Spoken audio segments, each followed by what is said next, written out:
Class 12th chapter organism and population. Topic population interaction. Population जो होती है वो इंटरेक्ट एक दूसरे से इंटरेक्ट कैसे करती है। Can you think of any natural habitat on earth that is inhabited just by a single species. एक हैबिटेट में क्या होता है, बहुत सारी स्पीशीज होती हैं, एक साथ मिलके रहते हैं, लाइक फूड चेन या फूड वेब जो होता है इस तरीके से। अब ये बोल रहे हैं, क्वेश्चन कर रहे हैं कि कोई ऐसा एग्जाम्पल या फिर जो तुमने देखा हो नेचुरल हैबिटेट का, जो कि सिर्फ वहाँ पे उस एक हैबिटेट में एक ही स्पीशीज हो, ऐसा कोई एग्जाम्पल है? तो बोल रहे हैं ऐसा कुछ नहीं है, there is no such habitat and such a situation is even inconceivable. तो ऐसा कोई हैबिटेट नहीं होता है, और ये जो सिचुएशन होती है जहाँ पे सिर्फ एक स्पीशीज रहे, वो कॉन्सीव ही नहीं हो सकती, पैदा ही नहीं हो सकती, जहाँ पे वो मैनेज जो होगा वो रह ही नहीं पाएंगी। For any species the minimum requirement is one more species on which it can feed. क्यों होता है? क्योंकि अगर कोई स्पीशीज अकेले रह रही है तो उसकी क्या ज़रूरत होती है, उसकी मिनिमम रिक्वायरमेंट वो होती है कि उसके अलावा एक और स्पीशीज हो जिसपे वो खा सके। एनिमल्स को क्या चाहिए? प्लांट्स चाहिए। अगर सिर्फ एनिमल्स होंगे, प्लांट्स नहीं होंगे, तो एनिमल्स क्या होंगे? सर्वाइव नहीं कर पाएंगे। और अगर सिर्फ प्लांट्स होंगे तो प्लांट्स भी सर्वाइव नहीं कर पाएंगे, क्योंकि उनको क्या चाहिए? अपनी प्रोपोगेशन के लिए एनिमल्स चाहिए, इंसेक्ट्स चाहिए, ऑर्गेनिज्म चाहिए। Even a plant species which makes its own food can not survive alone. Even एक प्लांट जो प्लांट होता है, जो अपना खाना खुद बनाता है, वो भी अकेले नहीं रह पाएगा। It needs soil microbes. उसे क्या चाहिए? जो सॉइल में जो माइक्रोब्स होते हैं वो चाहिए होते हैं to break down the organic matter in soil and return the inorganic nutrient for absorption. तो उसे सॉइल के माइक्रोब्स क्यों चाहिए होते हैं? जो मिट्टी में जो न्यूट्रिएंट्स होते हैं, जो फूड होता है, उसे कौन ब्रेक डाउन करते हैं? सॉइल के माइक्रोब्स कर पाते हैं। मिट्टी में न्यूट्रिएंट्स होते हैं, लेकिन जो प्लांट्स होते हैं वो उसको डायरेक्टली एब्जॉर्ब नहीं कर पाते। उसको जो माइक्रोब्स जो होते हैं वो सब ब्रेक डाउन करते हैं, उन न्यूट्रिएंट्स को ब्रेक डाउन करते हैं, और वो जो होता है प्लांट्स उनको एब्जॉर्ब करता है। ये जो इनऑर्गेनिक न्यूट्रिएंट्स जो होते हैं उसको फिर ये ऑब्जॉर्ब करते हैं, कौन? Plant. And then how will the plant manage pollination? Plants को क्या चाहिए? पॉलिनेशन चाहिए। पॉलिनेशन करने के लिए कुछ फैक्टर चाहिए, एनिमल्स चाहिए, इंसेक्ट्स चाहिए। तो बिना एनिमल्स के पॉलिनेशन भी नहीं हो पाएगा, without an animal agent. It is obvious that in nature, animals, plants and microbes do not and cannot live in isolation but interact in various ways to form a biological community. तो in nature में ये जो है अकेले एक species रह ही नहीं सकता, उनको एक दूसरे की ज़रूरत होती है, सो दैट ये क्या बनाते हैं? एक बायोलॉजिकल कम्युनिटी बनाते हैं, so that they interact with each other. Even in minimal communities, एक ऐसी कम्युनिटी जहाँ पे कम से कम स्पीशीज़ हैं, मैनी इंटरेक्टिव लिंकेजेस एग्जिस्ट, जिसमें कम से कम भी नंबर हैं, उसमें भी क्या हो जाता है? इंटरेक्टिव लिंकेज, जहाँ पे वो एक दूसरे से इंटरेक्ट करती हैं, वो भी मिल जाएगा, वहाँ पे मिल जाएगा। Although all may not be readily apparent. इसका क्या मतलब हुआ कि हो सकता है वो हमें आसानी से दिखाई ना दे। रेडिली अपरेंट का मतलब होता है कि जो कि आप इजीली किसी चीज़ को देख सको, जो आप आसानी से ऑब्जर्व कर सको, आपकी नज़रों में आ सके।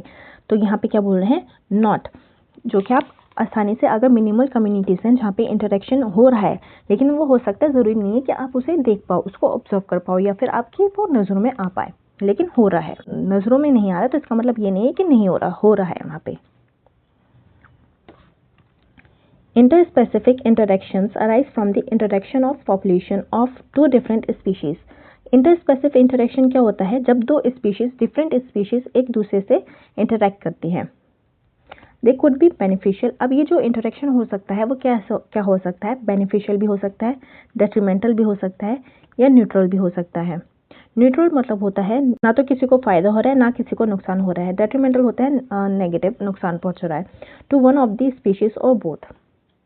Assigning a positive sign for beneficial interaction, negative sign for detrimental and 0 और O for neutral interaction। अब यहाँ पे क्या कह रहे हैं कि जब दो स्पीशीज, डिफरेंट स्पीशीज एक दूसरे से इंटरेक्ट करती हैं,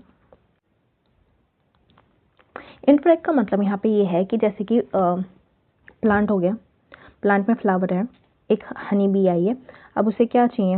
प्लांट से पॉलन ग्रेन्स चाहिए। अब यहाँ पे वो उस पर बैठेगी, प्लांट्स को क्या चाहिए? पॉलिनेशन हो जाए। तो यहाँ पे क्या हो रहा है? दोनों को फ़ायदा हो रहा है। इसी तरीके से कुछ होते हैं कि प्लांट्स को हार्म करते हैं, जो प्लांट्स की लीव्स को खाते हैं। तो इस तरीके को जो होता है इसको बोलते हैं इंटरेक्शन। बस अब कुछ होते हैं कि इंटरेक्शन कहाँ होता है, पॉजिटिव होता है, जैसे कि हनी बी आए और प्लांट्स में आए, दोनों में क्या हो रहा है, फ़ायदा हो रहा है। कुछ होते हैं जो प्लांट्स की लीव्स को खा रहे हैं, क्या कर रहे हैं, पहुँचा रहे हैं, नुकसान पहुँचा रहे हैं प्लांट्स को, तो वो क्या होता है, नुकसान पहुँचा रहे हैं, तो उसमें हम क्या लिखेंगे, माइनस साइन। जो फ़ायदा कर रहे हैं वो क्या लिखेंगे हम उसमें, पॉजिटिव साइन। और कुछ होते हैं जो कि न्यूट्रल होते हैं, मतलब इंटरेक्ट कर रहे हैं लेकिन ना किसी को नुकसान हो रहा है ना किसी को फ़ायदा हो रहा है, सिर्फ न्यूट्रल है। Let us look at all the possible outcomes of interspecific interaction से।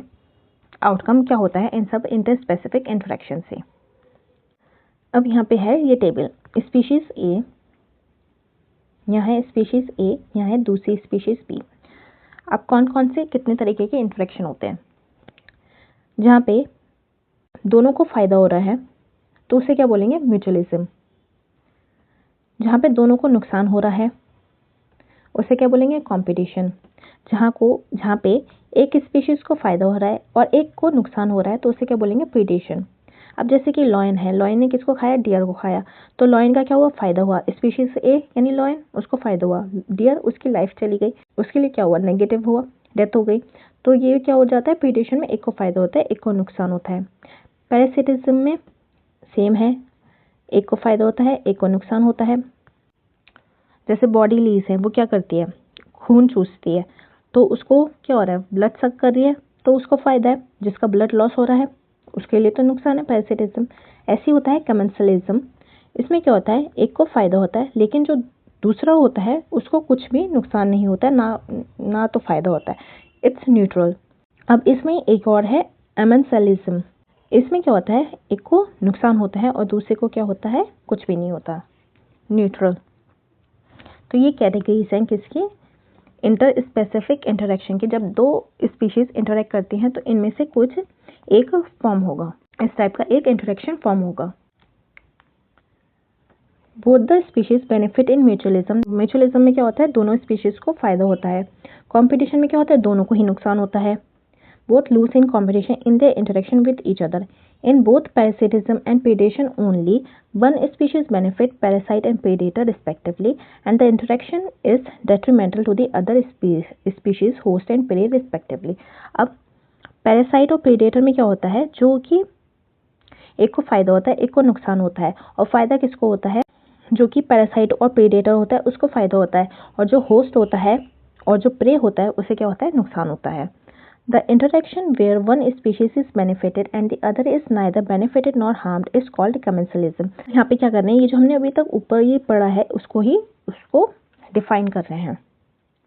कमेंसलिज्म में क्या हो रहा है, एक को फ़ायदा हो रहा है और एक को ना तो फ़ायदा हो रहा है ना तो नुकसान हो रहा है, इट्स न्यूट्रल, तो वो होता है कमेंसलिज्म।